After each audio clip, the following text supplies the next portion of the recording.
140 million టన్నులు మాత్రమే. రాబోయే 7 ఏళ్లలో ఇంకో 160 మిలియన్ టన్నులు ఉత్పత్తి చేయాలంటే నీకు యంత్రాంగం లేదు. ఈ విశాఖ ఉక్కుకి దమ్ముంది. 3.2 నుంచి 6.3, 6.3 నుంచి 7.3, 7.3 నుంచి 11.7, 11.7 నుంచి 16.5, 20 మిలియన్ టన్నులు పోయే దానికోసం సిద్ధంగా ఉన్నాం. నువ్వు కోరిస్తావా, ఓరిస్తావా, రైల్వే రేకులిస్తావా అని ప్రభుత్వాన్ని అడుగుతా ఉన్నాం. దౌర్భాగ్యం ఏంటంటే భారత ప్రభుత్వం దగ్గర కోలి ఇయ్యరంట, భారత ప్రభుత్వం దగ్గర ఐరన్ ఓర్ ఇయ్యరంట, భారత ప్రభుత్వం దగ్గర రైల్వే రేకులు ఇవ్వరంట. మనం నష్టాలు వస్తాయని చెప్తా ఉన్నారు.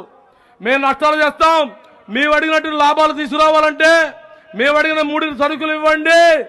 రోజుకి 10 కోట్లు చొప్పున 365 రోజులు ఇంటూ 10 కోట్లు 3650 కోట్ల రూపాయలు లాభాలు తెచ్చి పార్లమెంట్ మెట్ల ముందు పెడతాం. లెక్కటగలవా మోడీ అని చెప్పి అడుగుతా ఉన్నా మిత్రులారా.